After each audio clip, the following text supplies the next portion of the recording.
Thank you, Mr. President.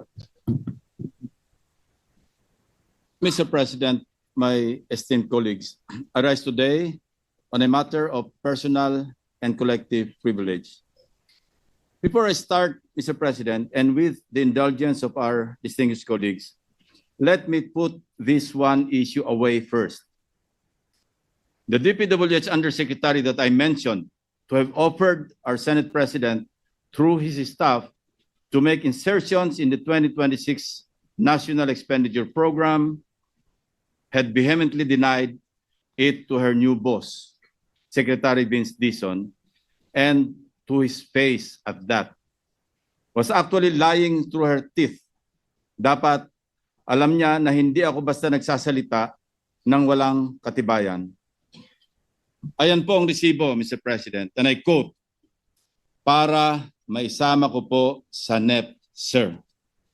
Her words, not mine. Sabi nga ng mga abogado, res ipsa loquitur. The thing speaks for itself. I will now proceed, Mr. President. Exactly 3 weeks ago, I took this floor to expose what I call the flooded gates of corruption, a dam of deceit that is burst open, unleashing the tales of insatiable greed that continue to drown our nation.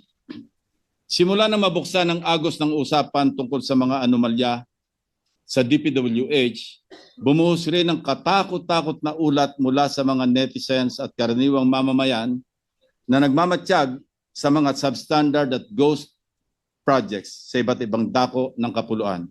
Kasabay ng bugso ng puot ng taong bayan laban sa iba't ibang personalidad na di umano ay sangkot sa pagsasamantala sa kaban ng bayan. Ang halos nagkakaisang sigaw ng lahat. Dapat may managot, dapat may makulong. Our frustrated countrymen cry in unison. Name, shame, and prosecute. We in this august hall share the same frustration, except for the chaos and anarchy in the streets and in some public and private properties, which hopefully will not escalate. It is but right and just that we all demand that heads must roll and those responsible must be put behind bars, whichever agency or office, even those in high towers of power, they may come from. Justice must catch up with these people because enough is enough. Having said that, my office is fully committed to submit the overwhelming loads of reports we receive on substandard and ghost flood control projects to the concerned authorities in view of the forthcoming investigation by the yet-to-be constituted independent probe body. To this end, we decided not to include the same or similar anomalous flood control projects anymore in my follow-up privilege speech today. Instead, I will focus on sharing with you the various forms of corruption in fine print. Evidence so telling that it will nail the coffin for the summary dismissal and or prosecution of these culprits with a warning that what you are about to see may be hazardous to your health in that it will make your blood boil over the maximum normal systolic and diastolic thresholds. First, how the fruits of corruption are being squandered, albeit partly by these officials, entrusted to protect people's lives and low-lying communities from the devastation caused by typhoons and low-pressure areas. And when I say partly, I do not mean paltry sums of money, Mr. President. Second, how the same officials maneuver and manipulate the processes and procedures involved to collect from unaccomplished or uncompleted, even ghost projects perpetrated by these incorrigible and probably beyond redemption government officials. Unahin po natin ang mga tinaguriang BGC boys. We delve so deeply into the web of corruption involving the culprits behind the notorious Bulacan flood control disaster. Sa lalim po ng inabot ng aming pagsisiyasat, sukdulang nakakarimarim na ang aming nadiskubre. These DPWH officials reached the lowest of the low and the highest of the high in the many corners of casinos across the country.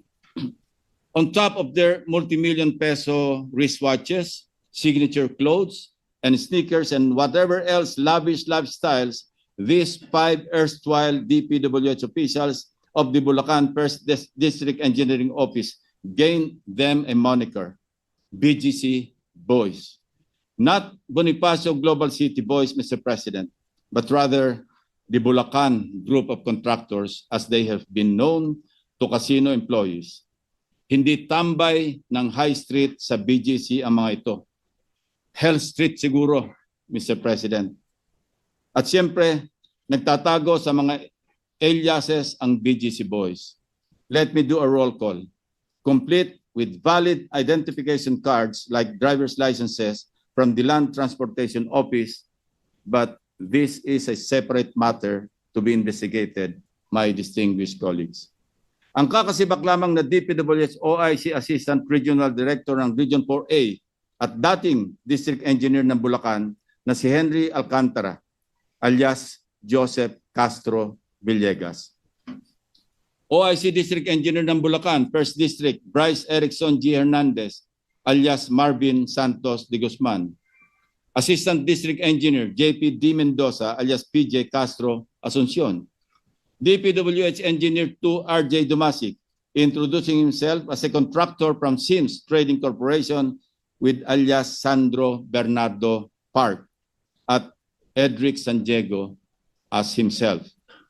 They may hide their identities, but having spent practically all my law enforcement years conducting intelligence and investigative work, I know criminals when I see them. No matter how real-looking their IDs are, no matter how long they were able to thrive in the shadows, no one can shield them from the day of reckoning that they deserve. Lalong-lalo na kung lantaran at walang pakundangan na ang pagnanakaw at paglustay ng kaban ng bayan, Mr. President. Base sa mga dokumentong nakalap namin mula sa PAGCOR, malulula tayo sa laki ng halagang naging talo sa kasino ng 5 ito. 950 million in gross losses, Mr. President. Base ang mga ito sa official at validated na record mula mismo sa 13 kasino sa Metro Manila, Cebu at Pampanga.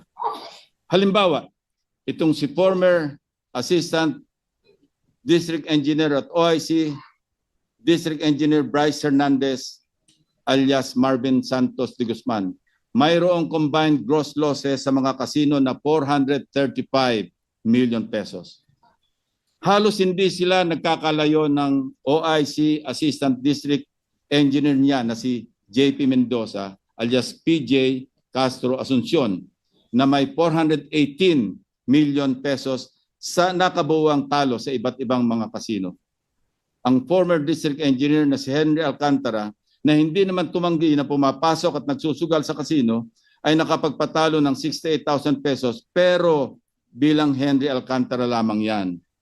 Ang mas malaking bulto ng kanyang talo habang nagtatago sa kanyang alias na Joseph Castro Villegas ay tumataginting na 36.7 million pesos in gross losses.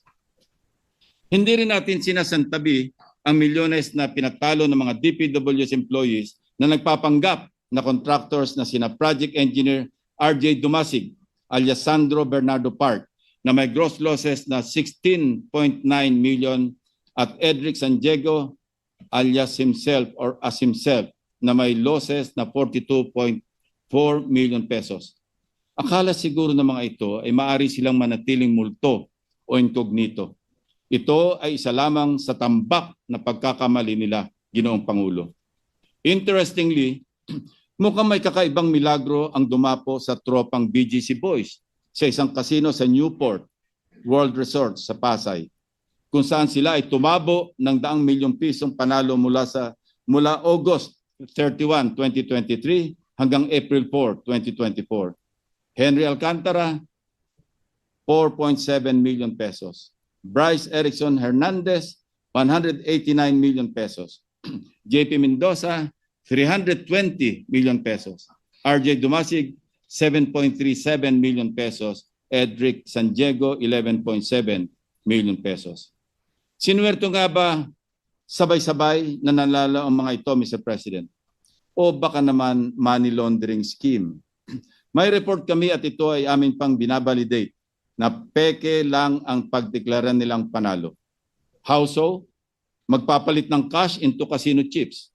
Pero pag natalo ng kaunti, pupunta sa cashier para mag-cash out at ideklarang panalo ang pinagpalitan nilang chips. Smart? Your guess at this point is as good as mine. Sa Okada naman, may nakarecord na one gaming activity mula October 17 to 18, 2022, sina Henry Alcantara, Bryce Hernandez, RJ Dumasig at JP Mendoza, na kung saan maliban kay Henry Alcantara na nanalo ng 301,000 pesos, umuwing talunan ang ibang BGC boys dahil sa total losses na 1.75 million pesos. Mr. President, let me show you the record of cash to chips and chips to cash transactions of the BGC boys sa mga kasino na pinasyalan nila mula taong 2023 hanggang 2025. Henry Alcantara, alias Joseph Castro Villegas, cash to chips, 1.1 billion 428,170,000. Yes, Mr. President, you heard it right, my dear colleagues. B as in billion, hindi M or million.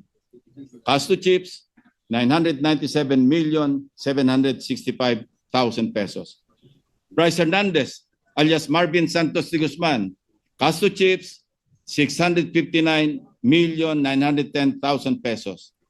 Chips to cash, 1,385,360,250 pesos. JP de Guzman, alias PJ Asuncion, cash to chips from 2023 to 2024, 26,500,000. Cash to chips, 2023 and 2024, 280,093,500 pesos. In this regard, my office has submitted their names and aliases to the Anti-Money Laundering Council since casinos are covered persons under the amended Anti-Money Laundering Act. Hindi pa po dito nagtatapos, Mr. President, ang kanilang mga kabulastugan. Sa aking naunang privilege speech noong August 20, 2025, nauna ko nang nilarawan base sa aming sources ang mag-among sina Alcantara at Hernandez na may parehong level ng pagmamahal sa pera. Itong si Bryce Hernandez, nagkalat na nga ang kanyang mga larawan sa social media dahil sa kanyang kabulastugan. Aba, hindi man lamang nahiyang pumasyal-pasyal sa isang kasino sa Metro Manila hanggang noong September 1, 2025. Habang naghihiring ang Senate Blue Ribbon Committee, si Bryce nasa isang kasino nagsusugal. Ang ibang BGC boys may record pa hanggang noong nakarambuan ng Agosto sa paglalaro sa mga kasino. Suma total, habang lubog pa rin sa tubig baha ang mga taga Bulacan dahil sa mga pangungurakot na mga ito at kahit booking na mismo ng Pangulo ang kalokohan, sige pa rin ang pagpapasasa ng BGC boys sa pagwawaldas ng pera ng taong bayan. Walang kahiya-hiya sa katawan. Wala pong konsyensya ang mga ito, Mr. President. Kung garapala ng pagwawaldas ng kaban ng bayan sa mga kasino, lalong garapala ng kanilang pagduduktor ng mga dokumento para makapagnakaw. Over the past week, we scoured hundreds of pages of documents, each page painting telltale signs of how deeply entrenched corruption has become in the BGC kingdom. Patterns emerge not by accident, but by elaborate design, a framework of rigged and questionable biddings, impossible timelines of completion, manipulated progress reports, and falsified public documents. Certainly, these are not clerical errors, Mr. President. These are fingerprints of a system perfected over the years to pocket billions of funds at the expense of our people's safety and welfare. For purposes of presentation, iisa-isahin ko na ang aming naging findings. Una sa ating listahan ng flood control structure sa bayan ng Bulacan, sa lalawigan ng Bulacan, na sakop ng notorious First District Engineering Office.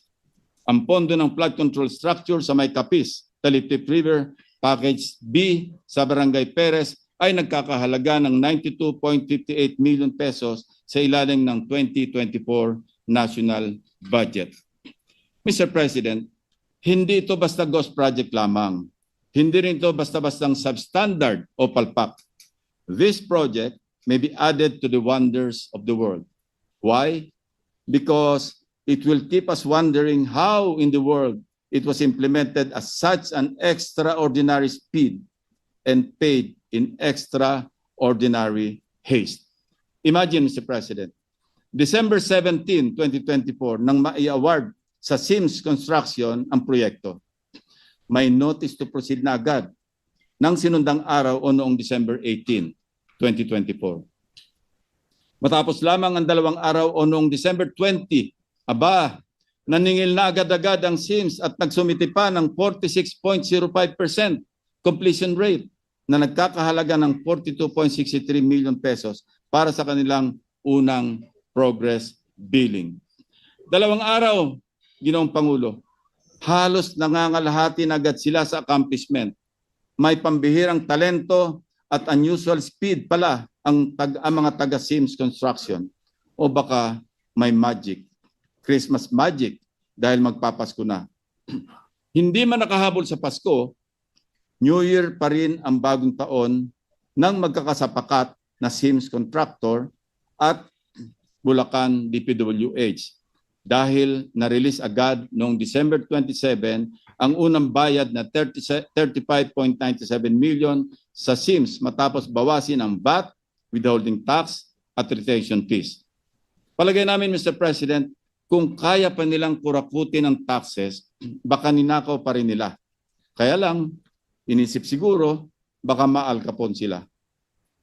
Paglipas ng 3 buwan o noong March 14, naningil na muli ang Sims para sa 89.1% completion rate na nagkakahalaga ng 39.86 million pesos base sa kanilang second progress billing. Matapos ang 5 araw o noong March 19, bayad na agad ang Sims. Siyempre pa, mapupukaw ang aming curiosity kung anong pagkaiba ng proyekto mula noong December 24 kung saan 46% na ng proyekto ang natapos, kuno, sa loob lamang ng 2 working days. At March 25, kung saan 89% completed na ang flood control project. Tingnan po natin ang pagkakaiba. Ito po ang mga larawan na naka-attach sa first billing request dated December 20, 2024 na 46% completed daw. At second billing request dated March 14, 2025. Sabi nga po nila, can you spot the difference? Wala po tayo makikitang pagkakaiba, Mr. President. Let me explain. Maliban na lamang kung ang 2 taong nakatayo noong December 2024 ay hindi umalis at hindi rin gumalaw hanggang Marso ng sumunod na taon, no-brainer ika nga, maliwanag na iisa ang larawan na ginamit at sinumite para sa 2 progress billings ng Sims. Trabahong tamad para sa trabahong gahaman, Mr. President. Hindi pa nagkasya rito ang handiwork ng contractor na Sims at DPWH, my dear colleagues. Sa third and final payment, sumobra pa ang kubra ng Sims ng 3.9 million pesos, kaya naging 14 million pesos. Kung susumahin natin, ang kabuuang siningil ng Sims ay umabot sa 96.499 million pesos o 3.9 million pa more sa original contract price na 92.585 million pesos. But lo and behold, aprobado ito, certified, checked, and reviewed by the BGC boys na sina Project Engineer RJ Dumasig at JP Mendoza, ang monthly certificate of payment para sa statement of work ng Sims, kasamang dagdag na 3.9 million pesos sa revised contract. Ang unang minadaling progress billing number 1, approved for payment rin sina Bryce Hernandez at Henry Alcantara kaya release agad-agad ang singilin ng SIMS. Hinog na hinog sa criminal case na malversation through falsification of public documents. Mamaya po, hihimayin natin ang mga patong-patong na kaso na maaaring hanapin ng mga ito. If you know me, Mr. President, hindi pa rin sa akin sapat ang mga dokumento at kwento. Kaya muli ko pong pinalakad ang aking team upang makita ng sarili naming mga mata ano ba talaga ang lagay ng proyektong ito sa Barangay Perez, Bulacan, na katatapos lamang ngayong Mayo. Ang tumambad sa amin, Package A, ng parehong proyekto sa parehong lugar ng Package B sa Barangay Perez, Bulacan. Mukhang na-double whammy tayo ng SIMS Construction at ng mga kasabot nila sa DPWH. Kung nasaan ang Package B na minadaling nabayaran, ay mananatili na lamang guni-guni dahil tanging package A lamang ang nandun. Ito po ang itsura ng Package A na walang pinagkaiba sa ghost project na Package B. Tagpi-tagpi na nga at ang completed na Package A minulto pa sa Package B. Mr. President, SIMS Construction seems to be complicit sa broad daylight robbery na ito. Not once, but twice. Dapat makasuhan din ang kontraktor na ito bukod pa sa forever blacklisting. Marami pang katanungan kaugnay ng proyektong ito tulad na lamang ng irregularidad sa mga dokumento. Pag-release ng bayad sa kabila ng kakulangan ng pirma ng mga kaukulang opisyal. Sa dalawang proyekto sa Barangay Bulusan, Kalumpit, Bulacan, copy-paste din ang modus ng SIMS, Mr. President. Ang masama, dalawang proyekto pa ang hinokus-pokus ng kontraktor at DPWH engineer sa Bulacan.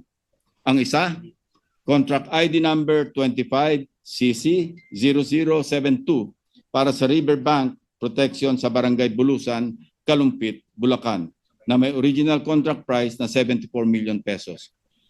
Ang isa naman, Contract ID 25CC0091 para sa flood control structure sa Barangay Bulusan din mula sa Purok 4 hanggang Purok 5. Ang halaga, 92.7 million pesos. Akala namin na mamalikmata lamang kami noong una namin kinilatis ang mga kontrata, distinguished colleagues. But documents clearly show not only how unscrupulous but also how brazen these people can be. Parehong petsa ng notice of award ng dalawang contracts noong February 17, 2025. Pareho din ang petsa ng notice to proceed, February 25, 2025. Pareho pa ding may revised contracts na ang markup ay pareho pa ulit na 4%.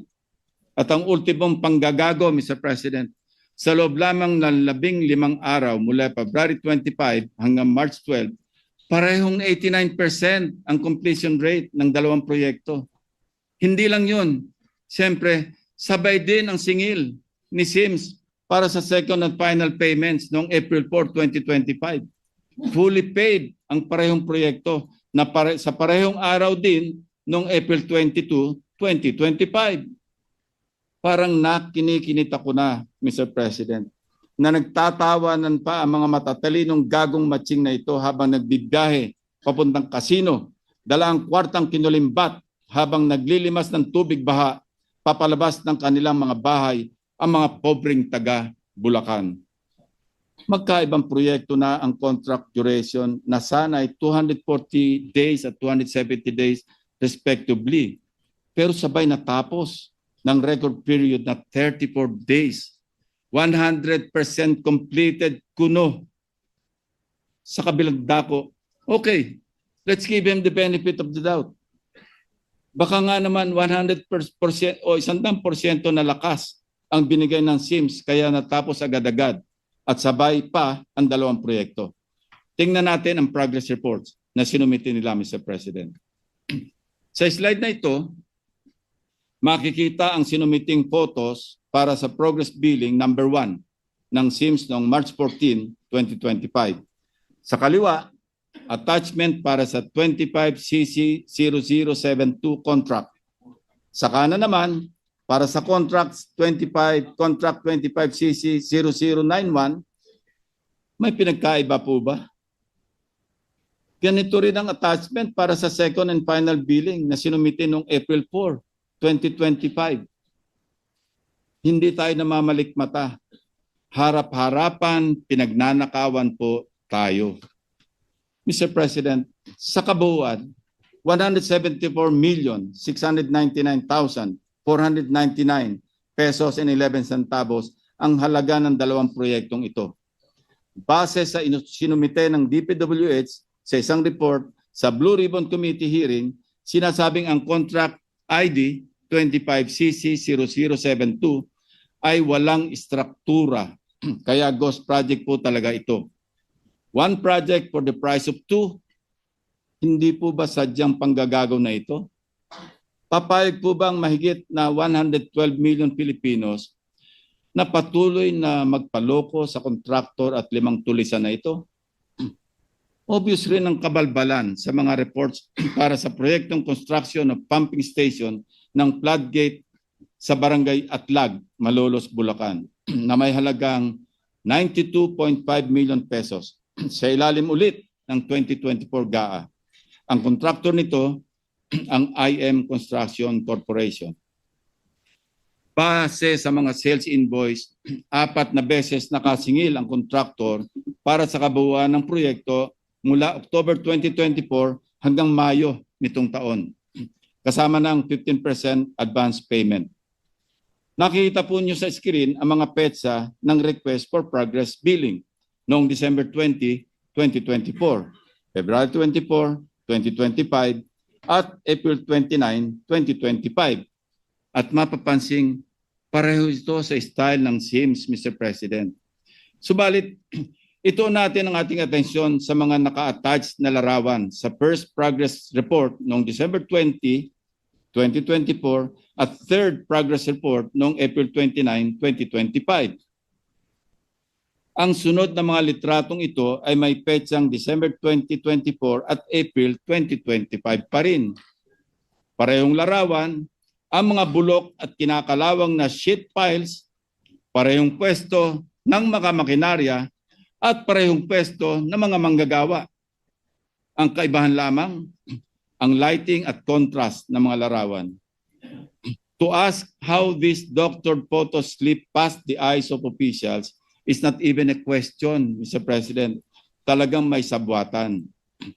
Siyempre, Mr. President, hindi naman magpapahuli ang isa sa mga crowd's favorites. Simula nung lumabas ang dayaan sa mga flood control projects, wala pong iba kundi ang sikat na wow builders. Tulad ng SIMS at IM, malupit din talaga ang pattern ng kontratistang ito sa kababalaghan. Busisiin natin ang dalawang proyektong ito na alam na nating may distinct na halaga. Construction ng flood mitigation structure along Barangay Frances, Kalumpit, Bulacan na may halagang 77.199 million pesos at construction ng flood mitigation structure along Barangay Bulusan, Kalumpit, Bulacan na may halaga ring 77.199 million pesos. Ang dalawang kontrata na ito ay na-award sa Wow Builders noong February 1, 2023. Pero take note, Mr. President, mayroon kaming kopya ng dalawang sulat na may petsang January 30, 2023 or 2 days before na pirmado ni Wow Builders Manager Mark Alan Arevalo na nagsasaad na sila ang winning bidder para sa dalawang projects. Advance mag-isip si Wow, Mr. President. Ang notice to proceed para sa dalawang contracts pareho rin ng petsa, February 13, 2023. Subalit mahigit 1 linggo pa lamang ang nakalilipas mula sa petsa o notice to proceed, naniningil na para sa 50% project accomplishment rate ang Wow Builders. Ang nakasaad sa 50% accomplishment rate na ito ay resulta ng isinasagawang trabaho na di umano mula February 13 to 20. 7 days, Mr. President. Ayon sa mga sales invoice na hawak namin, na-release naman ang hinihinging kabayaran noong February 23, 2023. Ang kalahati ng kabayaran at retention fees again for both projects ay naatado naman sa release mula April hanggang July 2023. Sabay rin ang mga petsa ng bayaran kung saan hindi rin nagkakalayo ang mga halaga. Ang 50% ng proyekto isinagawa ng 7 araw. Ang sunod na kalahati, ginawa ng mahigit 4 na buwan. Not for one project, but for 2, Mr. President. Napakahusay, napakaganid. Kawawaw na kawawaw talaga tayo sa Wawaw Builders. Mr. President, Bulacan has proven to be the national sewer of corrupted flood control projects. Hindi na nakapagtataka na marami ang nagkalkal ng record ng mga kontraktor sa buong probinsya. Isa na dito ang Global Crit Builders na kumubra ng 2.195 billion flood control projects mula 2018 hanggang 2024 sa Bulacan pa lamang. Ang Global Crit ay pagmamayari ng mga maglangke ng Candaba. Si Mayor Rene Maglangke ang presidente noong 2024 na kung saan may mga kontrata na siya mismo ang pumipirma na dapat sana ay nag-divest siya. This should not come as a surprise, Mr. President. In the words of Mayor Maglangke, and I quote, "Isa akong malaking kontratista. Kilala sa buong Pilipinas na nangongontrata at bilyon-bilyon ang proyekto ko sa buong Pilipinas. Growing family business indeed." Pero hindi pa dito natatapos ang kwentong pamilya, Mr. President. The web of family names reveals a web of stories. Ang mga Maglangke rin ang may-ari ng MBB Global Properties Corporation na siya namang nagmamay-ari ng Windham Garden Hotel sa Clark, Pampanga na itinayo sa halagang halos 1 bilyong piso. Gayunman, kung babalikan, hindi lamang Maglangke ang kilalang family name na nagmamay-ari ng MBB Global Properties. Nitong August 15, 2025 lang daw nagpalit ng stockholders ang MBB. Nevertheless, the 2024 General Information Sheet or GIS of the MBB Global Properties Corporation would show the following. Macy Monique Maglangke, President. Sunshine M. Bernardo, Corporate Secretary. Fatima Gay B. Bonoan de la Cruz, Treasurer.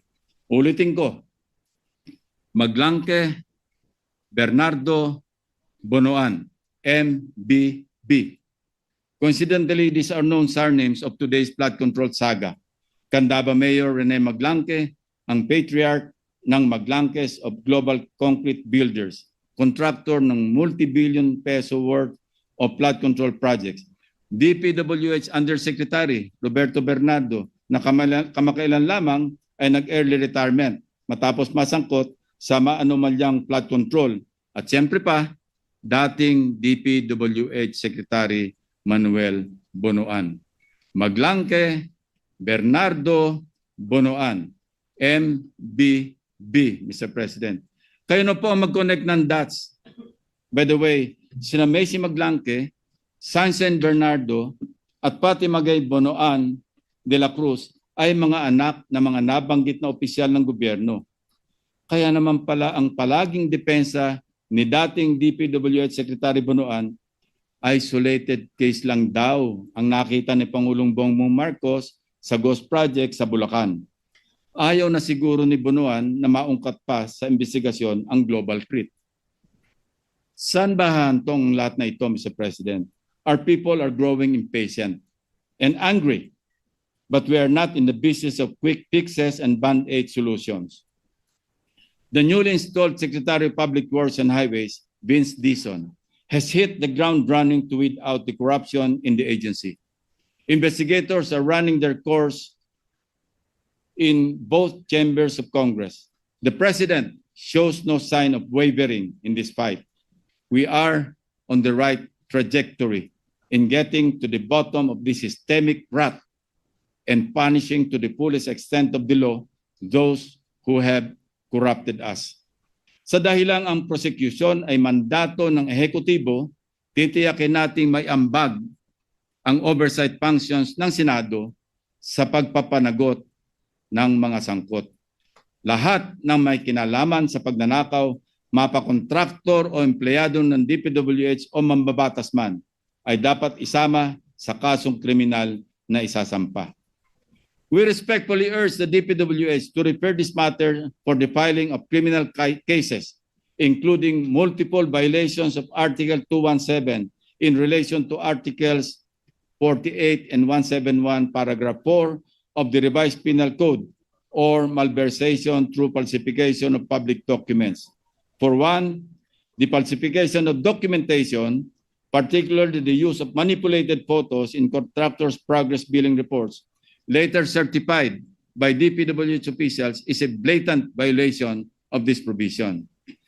Mr. President, even if we do away with said complex crime and file cases for malversation alone, kung ang tampok na halaga ay higit 8.8 million pesos, reclusion perpetua o pagkakakulong ng 20 years and 1 day to 40 years ang parusa. Next is the prosecution for violation of the Anti-Graft and Corrupt Practices Act, Republic Act 3019, Section 3E, causing undue injury to the government or giving a private party unwarranted benefits, advantage, or preference through manifest partiality, evident bad faith, or gross inexcusable negligence. And Section 3G, entering on behalf of the government into contracts manifestly and grossly disadvantageous to it. And Section 8, in relation to Republic Act 1379, unexplained wealth. We also strongly endorse the filing of charges for violation of Republic Act 7080 or the Anti-Plunder Law, Mr. President. Sapat naman pong basihan ang nakakapangilabot na laki ng halaga ng mga anomalya sa flood control. Bilyones po ang pinag-uusapan nating nauwi sa ghost projects. Ang marangyang pamumuhay ng mga sangkot na opisyal ng DPWH at ang daang milyong kaya nilang ipatalo sa mga kasino ay kabilang sa magpapatunay sa paglabag sa batas na ito. These facts show that the accumulated ill-gotten wealth has undeniably breached the minimum threshold for plunder, which is 50 million pesos. Dahil ang bawat isang maanumalyang kontrata ay isang hayagang paglabag sa batas, malinaw po na natutugunan nito ang requirement ng anti-plunder law na nagsasaad na ang ill-gotten wealth ay dapat nagmula sa paulit-ulit o serye na mga gawain upang makaipon ng yaman sa pamamagitan ng pandaraya. Mr. President, we likewise detailed the infractions of the BGC boys in connection with their gambling spree. Sa paggamit ng fictitious names o aliases upang itago ang kanilang identity sa mga casinos, easily, Mr. President, this is a clear violation of Article 178 of the Revised Penal Code, or the use of fictitious name and concealing true name. To further sustain the use of their pseudo-identities, the BGC boys used fake driver's licenses to gain entry into casinos, thereby violating Section 31, Article 2 of Republic Act 4136, which expressly outlaws the making, use, or possession of licenses in imitation or similitude of those legally issued by the LTO. Sa actual na garapalang paglalaro sa kasino, ito po ay violation ng Presidential Decree number 1869, Republic Act 6713, and various memorandum circulars prohibiting and penalizing government officials for entering and much more for playing in casinos. Mr. President, the Anti-Money Laundering Act as amended is likewise violated as the proceeds of graft and plunder are transacted and converted by purchasing casino chips and subsequently cashing them out after minimal gaming, thereby disguising the true source of the funds. Considering the glaring violation of the Anti-Money Laundering Act by these big-time gamblers, we urge the Anti-Money Laundering Council to immediately initiate an action for the freezing of the bank accounts of these individuals and the subsequent prosecution for violating the law itself. Finally, Mr. President, umaapaw din ang kinaharap na kasong administratibo ng mga DPWH officials na ito. Among these are grave misconduct, serious dishonesty, gross neglect of duty, and or conduct prejudicial to the best interest of the service, violations of the Code of Conduct and Ethical Standards for public officials and employees, and the Code of Conduct pertaining to the practice of their profession as regulated by the Professional Regulation Commission. Our goal is not only punitive but also preventive. So we do it through reforms in our legislation, Mr. President.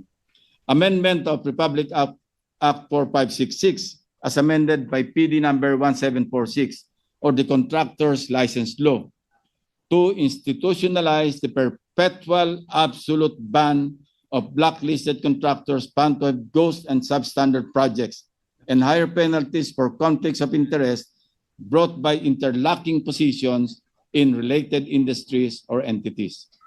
Amendment to increase penalties for conflicts of interest, especially those public officials and employees who may also act as contractors under Republic Act 6713 or Code of Conduct and Ethical Standards for Public Officials and Employees. Transparency initiatives in the budget process and accountability measures in the planning and budgeting of infrastructure projects. Kung walang detailed architectural and engineering design or DAED, wala dapat pondo. DPWH should also publish DAED, Program of Works and Detailed Unit Price Analysis or DUPA. Mr. President, more than ever, we need people speaking up, not talking down on the efforts we have built.